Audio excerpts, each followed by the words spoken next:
During many periods throughout the course of its over 100-year existence, Disney has proven to be one of cinema's most successful studios.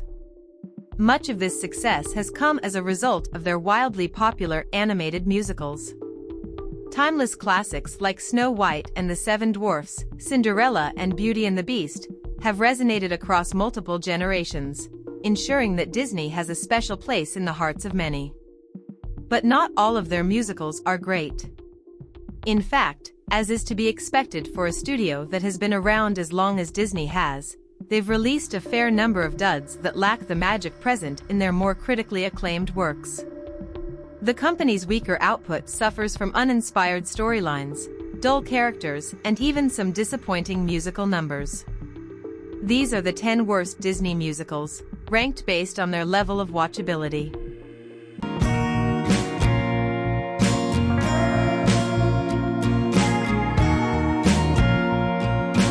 Kicking off our list at number 10 is Home on the Range.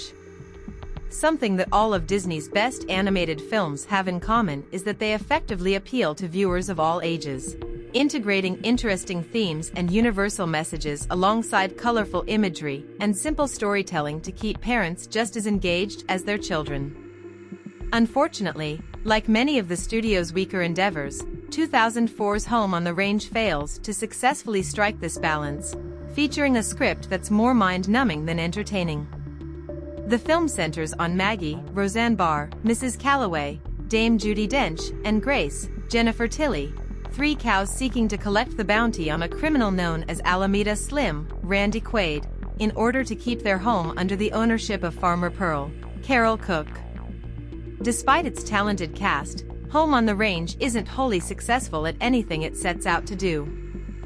Tonally, it is notably more comedic than most standard Disney fare, but unlike The Emperor's New Groove, it fails to be genuinely funny to its more mature viewers. For those looking for a decent musical, the new songs, partly written by Alan Menken, pale in comparison to the compositions in most of the studio's older work. As a whole, Home on the Range fails to be consistently entertaining in any way, solidifying it as one of Disney's worst animated musicals. Don't go near any luau's, though. At number 9, we have The Return of Jafar. Between 1994 and 2008, Disney produced a series of direct-to-video sequels to a wide variety of their classics in an effort to further capitalize upon their popularity. Unfortunately, the vast majority of these wound up being obvious cash grabs, typically featuring cheap animation, weak writing and uninspired storylines, giving Disney's home video releases a different reputation from their theatrical ones. The film to establish this trend was The Return of Jafar, a follow-up to 1992's Aladdin, in which primary antagonist Jafar, Jonathan Freeman, returns to take his revenge on Aladdin, Scott Weinger, and his friends. Fans of Aladdin won't find much to like in Return of Jafar. For instance, while the original film has some of the best Disney songs of all time, Return of Jafar's tunes are forgettable at their best and ear-grating at their worst, with the creative team even choosing to give Gilbert Gottfried 2 songs as Iago. Gottfried is an extremely talented comedian, and his signature voice can be used to great comedic effect in song, but his 2 numbers in this film were out their welcome long before they're over.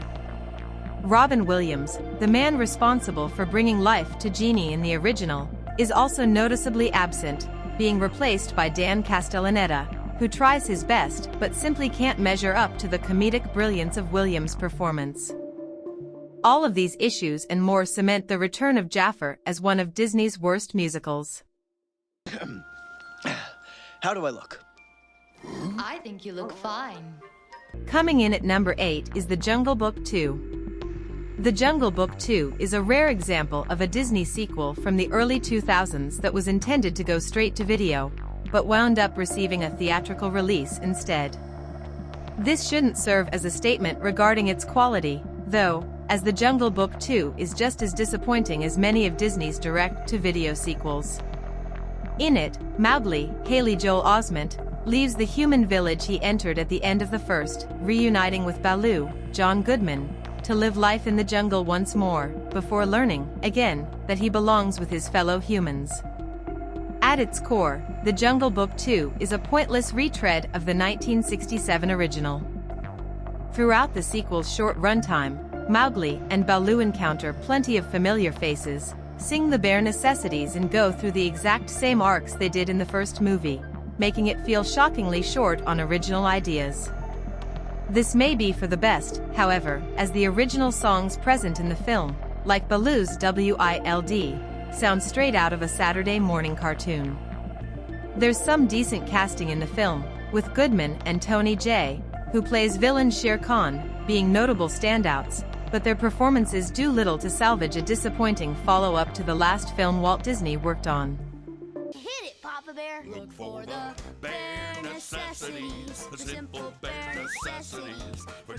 Number 7 is Mufasa, the Lion King. Mufasa, the Lion King is a prequel to the 2019 remake of The Lion King, depicting Mufasa, Aaron Pierre, in his younger years as he journeys to the Pride Lands alongside adoptive brother Taka, Kelvin Harrison Jr., and a number of other familiar faces. In theory, this could have led to an interesting expansion upon the story of The Lion King, giving far more depth to a character whom audiences were already fairly connected to, but Mufasa never lives up to its potential, delivering a fairly by-the-numbers origin story accompanied by some incredibly rough musical numbers. Lin-Manuel Miranda has contributed some great songs to Disney's catalog in the past few years, from the massive radio hit We Don't Talk About Bruno to the excellent villain song Shiny, but his material in Mufasa consistently misses the mark. Malil is an underwhelming start to Mufasa's story that fails to build interest in the prequel's story or world, while Bye Bye, in stark contrast to Shiny, stands as one of Disney's worst villain songs, with lyrics that would feel right at home in the studio's direct-to-video efforts.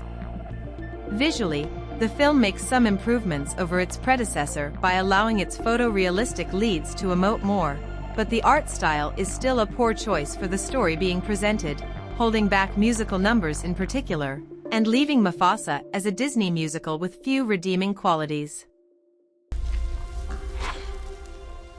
It's time I tell you a story. A story of a cub, not much bigger than you. At number 6, we have The Hunchback of Notre Dame. The Hunchback of Notre Dame has never been one of Disney's most popular works, but it has earned fans over the years due to its mature themes regarding religion and extremism. Unfortunately, its direct-to-video follow-up, 2002's The Hunchback of Notre Dame 2, is completely disinterested in further exploring these themes, choosing instead to tell a fairly standard love story between Quasimodo, Tom Hulce, and Madeleine, Jennifer Love Hewitt, a circus performer with connections to the villainous Sarouche, Michael McKean. There's nothing positive about The Hunchback of Notre Dame 2. Its animation is dreadful, even when compared to the other straight-to-video sequel released that year, Cinderella 2, Dreams Come True. The new songs are just as bad, proving to be forgettable tunes with awful lyrics that pale in comparison to the songs found in the original. Its plot may satisfy the few left disappointed by the ending to the first film, but other animated musicals execute the basic premise far better, making The Hunchback of Notre Dame 2 a difficult film to recommend to anyone. Quasi, what's going on out there? A fight? A flogging? The Festival of Fools. All right. Wine, women, and so. Alright folks. Listen up. If you are enjoying the content of this channel, be sure to hit that subscribe button and give the video a good old-fashioned thumbs up. Let's show the creators some love. Halfway through our list at number 5 is Aladdin. Since the surprising box office success of Tim Burton's Alice in Wonderland in 2010, Disney has been consistently producing live-action remakes of their animated classics to varying degrees of success. Some, like 2016's The Jungle Book, were an engaging reinvention of their source material, but many others, like 2017's Beauty and the Beast, are weakened by odd, detrimental creative choices ranging from weak casting to visually unsettling CGI. One of the worst remakes in the line is 2019's Aladdin, a poor imitation of a Renaissance-era classic, lacking any of the charm present in the original. Aladdin's biggest issue is found in its casting. Robin Williams is nearly impossible to replace as Genie, but Will Smith was far from the right choice for the role. His voice doesn't suit the songs at all, transforming former highlights like Prince Ali and Friend Like Me into some of the film's most ear-grating moments. Marwan Kenzari is also horribly miscast as Jafar, making one of Disney's greatest villains fall completely flat. A litany of other issues, notably its unappealing visual design, solidify Aladdin as one of Disney's worst live-action musicals yet. O great one who summons me, I stand by my oath, loyalty to wishes 3. Number 4 is Pinocchio. Considering the strength of the film it's based on, 2022's Pinocchio should have been a slam dunk for director Robert Zemeckis.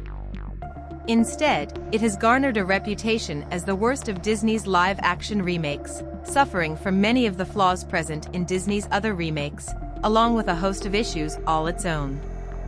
For one, a number of needless changes are made to the plot of the original that only serve to weaken the film, such as tweaks to Pinocchio's Benjamin Evan Ainsworth, choices that make his character arc less effective. But story changes aren't Pinocchio's only issues. Characters like Jiminy Cricket, Joseph Gordon-Levitt, and Honest John, Keegan-Michael Key, are brought to life using visually unappealing, sometimes jittery CGI that can be tough to look at, while Tom Hanks is horribly miscast as Geppetto. He looks the part, but his accent is obnoxious, especially in his 2 songs, and he never seems to fully have a handle on the character, despite being such a consistently great actor in other works. All of these issues contribute to Pinocchio's deserved reputation as Disney's worst live-action remake and, by extension, one of its worst musicals.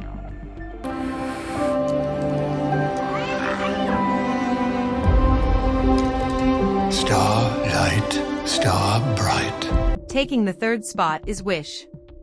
Wish is the story of Asha, Ariana DeBose, a young woman who finds herself in conflict with Magnifico, Chris Pine, a powerful sorcerer and king of her homeland, when she discovers that he essentially holds everyone's deepest desires captive, despite having the power to grant them.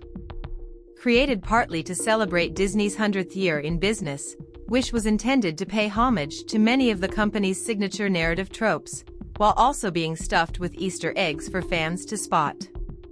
It wound up being a critical and financial disappointment for Disney, serving as a sour send-off to an already underwhelming centennial. The worst aspect of Wish is its soundtrack.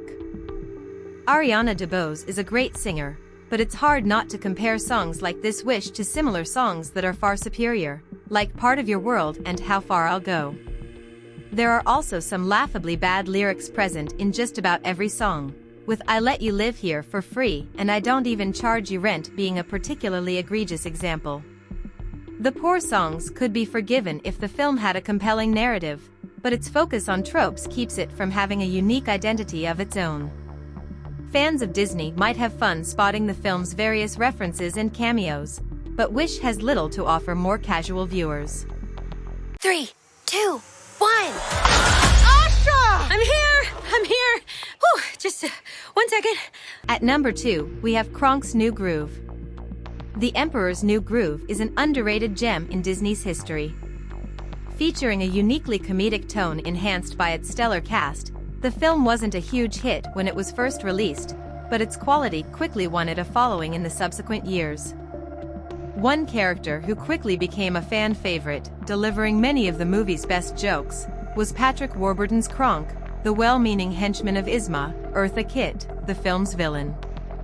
As such, when Disney elected to produce a direct-to-video sequel, they chose to center it around Kronk, rather than Kuzco, David Spade, the protagonist of the original film. Unfortunately, Kons New Groove is nowhere near the level of quality of its predecessor. Not many comedic relief characters are capable of sustaining the plot of an entire motion picture, and Kronk is no exception. He's hilarious when he's on the periphery, but when Kronk is the primary focus, his dialogue quickly becomes tedious and predictable, draining its comedic value and making it a far more tiresome watch. Furthermore, while the first film isn't a musical, Kons New Groove finds time to inject a few musical sequences that are exceptionally weak and forgettable, only adding to its many issues. The Emperor's New Groove is absolutely worth a watch for those who haven't seen it, but Kronk's is best left forgotten, like many of Disney's direct-to-video sequels. And finally, our top pick is Beauty and the Beast, The Enchanted Christmas. Beauty and the Beast, The Enchanted Christmas was the first of 2 direct-to-video sequels to Beauty and the Beast, and the only sequel to a big-screen Disney film themed to a holiday. In a rare move, The Enchanted Christmas primarily takes place partway through the first film, focusing on Belle, Paige O'Hara, and the Beast, Robbie Benson, as they grow closer during their first winter together, while the Beast is still holding her captive. The best aspect of the film is its cast, with most of the original voice actors returning to perform alongside newcomers Tim Curry and Paul Reubens, but just about everything else falls flat. The songs are bland filler, likely to be forgotten the moment they mercifully end, and the dialogue is, like many of the straight-to-video sequels, terrible. The fact that it's set midway through its predecessor means that the story can't present any meaningful character development, holding it back from ever being an interesting sequel to the 1991 original. It might have been salvageable if it was at least a good Christmas movie, but it can't even claim that, cementing Beauty and the Beast, The Enchanted Christmas as the worst Disney musical. Thanks for joining us on this journey through the Disney world. Which of these films is the worst? Let us know in the comments below. Don't forget to like, subscribe, and hit the notification bell for more cinematic content.